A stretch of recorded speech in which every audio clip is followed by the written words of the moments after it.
Good morning everyone. সকাল সকাল দেখো মাছ দিয়ে আমি ভিডিওটা শুরু করছি। আজকে রান্না হচ্ছে গলদা চিংড়ি। দেখো মা প্রথমে তেল দিয়ে দিল কড়াইতে, তারপরে দিয়ে দিল চিংড়ি মাছগুলো। আর এগুলো বেশ বড় বড় কিন্তু গলদা চিংড়ি। আর তারপরে দেখো মাছগুলো তুলে নিয়ে দিয়ে দিয়েছিল গরম মশলা ফোড়নে। এবার মশলা হিসেবে দিয়েছিল, মানে বাটা মশলা হিসেবে দিয়েছিল পেঁয়াজ, কাঁচা লঙ্কা, একটু রসুন। তারপরে দিয়ে দেবে স্বাদ মতন নুন আর পরিমাণ মতন হলুদ গুঁড়ো। দিয়ে মশলাটা খুব সুন্দর করে কষিয়ে নেবে। আর দিয়েছিল রঙের জন্য একটুখানি কাশ্মীরি লঙ্কার গুঁড়ো আর মিষ্টির জন্য একটু চিনি। তারপরে মশলাটা কষানো হয়ে গেলে দিয়ে দিয়েছিল চিংড়ি মাছগুলো। এবার চিংড়ি মাছগুলোও খুব সুন্দর করে কষিয়ে নিয়েছে। তারপরে দিয়ে দেবে নারকেলের দুধ, বেশ অনেকটা নারকেলের দুধ দিয়েছিল। এবার ভালো করে ফোটাবে।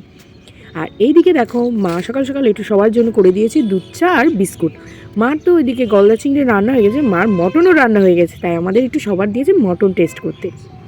তারপর সকালে আমরা খাবার হিসেবে খেয়েছিলাম। মা আর কিছু করতেও পারি না, আর কিছু আনতেও বারণ করেছিলাম, শুধু ব্রেড আর বাটার। তারপরে আজকে তো একটা অনুষ্ঠান আছে, ছোট্ট অনুষ্ঠান, সেটা কি পরে বলবো। তাই জন্য আমি একটু দেখো থালার মধ্যে দিয়ে দিচ্ছি একটু তেল, বাটিগুলো একটু তেল দিয়ে দিচ্ছি, যেহেতু মাটির থালা বাসন একটু তেল না দিলে সব তরকারির ঝোলগুলো টেনে নেবে। প্লেটটার ডিজাইনটা কি সুন্দর না, আমার তো খুব পছন্দ হয়েছে। আর এই যে আসনটা দেখছো, আসনটা বোনা আমার দিদার হাতে। আর এই আসনে আমার নাম লেখা রয়েছে রুবি। এই আসনটা আমার খুব পছন্দের, তাই ভাবলাম আজকে তোমাদের একটু দেখাই। কি সুন্দর না আসনটা, আমার দিদা এটা অনেক ছোটোবেলায় আমার দিয়েছিল।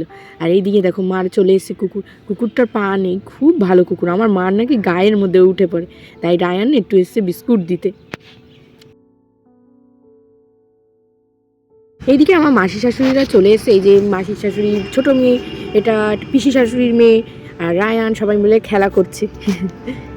আর এদের ভিডিও করছে, এরা জানে না তাই বলছে আমাকে একটু বললি না। আর এই যে মাসি মেসো সবাই বসে রয়েছে।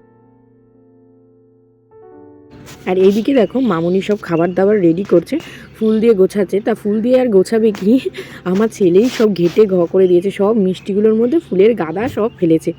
আর এইদিকে রান্না হয়েছিল পটল ভাজা, কুমড়ো ভাজা, ফুলকপি ভাজা, মাছ ভাজা, আলু ভাজা, তোমার ভেজ ডাল, ইলিশ মাছ ভাজা, তারপরে পনিরের তরকারি, মটন, গলদা চিংড়ি, চাটনি, পাঁপড় আর 5 রকমের মিষ্টি আর স্যালাড। এই যে উপলক্ষটা হলো আমার জন্মদিন। আমার জন্মদিন 19 তারিখে চলে গিয়েছে। এবার তারপরে আর অত রিচ খাবার খাওয়ার পরে আমি মারে বলেছিলাম কদিন পরে করো, সেই জন্য মা একটু রেস্ট দিয়ে 3 দিন পরে আমার বার্থডেটা করছে। এই দেখো কত সুন্দর একটা কেক এনেছে। আর আমার জন্য তো এইবার 22 পূর্ণ হলো। হ্যাঁ, দেখে অনেকটাই বুড়ি মনে হয়, কিন্তু আমার বেশি বয়স না। যাই কেকটা কেটে নিলাম, ছেলেকে কোলে নিয়ে তারপরে একেবারে খাবো। আর এই যে বয়সের ক্যান্ডেলগুলো হয় না, এগুলো আমার খুব ভালো লাগে। আমার প্রতি বছর আমি বলি যে আমার এই ক্যান্ডেলগুলো এনে দেবে, কেননা এক একটা বছর পার হচ্ছে এক এক ক্যান্ডেল, আমার খুব ভালো লাগে দেখতে।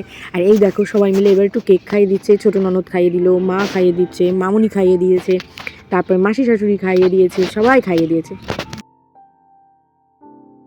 কই কার গায়ে ট্যান পড়বে? ওই যে পুচু মহারানী দেখা যাচ্ছে না, নাকি ট্যান পড়বে। দেখা যাচ্ছে না। হ্যাঁ হ্যাঁ, আমাদের গায়ে ট্যান পড়বে। হ্যাঁ পড়বে, কিন্তু আমাদের কিছু যায় আসে না। এনার গায়ে ট্যান পড়েছে। এই যে এনার তোমার গায়ে ট্যান পড়েছে? হ্যাঁ ট্যান পড়েছে। এটা দেখাও, এই যে ট্যান জোর করে ট্যান পড়াচ্ছি গায়ে, দেখো গাইস জোর করে ট্যান পড়াচ্ছি গায়ে।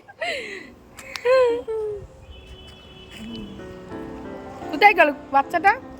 এই বাচ্চা কোথায় আমি দেখতে পাচ্ছি না। এদিকে বাচ্চা, এদিকে বাচ্চা বাচ্চা। এই যে, এই দেখো, এই যে বেবি বয়। এবার শেষ পাতে সবার জন্য আমার বাবা এনে দিয়েছে পান। তারপরে তো সবাই বলছে আমরা চা খাবো না, চা খাবো না, কিন্তু জোর করে আমি আর মা মিলে চা বানিয়েছি। আরও অনেকে ছিল, সবাইকে চা দেওয়ার পরে মনে পড়েছে আমার ভিডিও করতে হবে। যাই হোক, আর এই বেলুনগুলো দেখো কোনো কাজেই লাগেনি। আর এইটা হলো আমার এবার জন্মদিনের অনেক অনেক বড় একটা সারপ্রাইজ।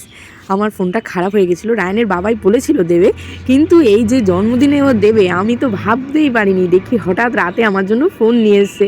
সবাই জানতো যে ফোন কিনেছে, কিন্তু আমি একমাত্র জানতাম না ফোন কিনেছে। বলেছিল ফোন কিনে দেবে, শুধু এইটুখানি জানতাম, কিন্তু কবে কী বৃত্তান্ত কিচ্ছু জানতাম না। কিন্তু আমার মা, মামুনি সবাই জানতো যে আমার ফোন এরম এনে রেখে দিয়েছে বাড়িতে। আমি বাড়িতে থেকেও আমি টের পাইনি যে আমার ফোনটা এনে দিয়েছে। যাই হোক, খুব সুন্দর হয়েছে ফোনটা, খুব সুন্দর। আর থ্যাংক ইউ এত সুন্দর গিফট করার জন্য। আর আমার ছেলেটা দেখো, আমি খুলবো কি, আমার ছেলেটাই আনন্দে আটকানো যে মামামের নতুন ফোন এসছে, ও নিয়েই ঘেটে পাগল হয়ে যাচ্ছে। তারপরে রাতে সবাই মিলে একটু খেয়ে নিলাম। রায়ান খাচ্ছে, ওর বাবাই খাচ্ছে, আমি খাচ্ছি। রাতে ডাল আর মটন দিয়ে সবাই খেয়েছিলাম। আজকে তাহলে এই অবধিই থাক ভিডিও। গুড নাইট সবাইকে।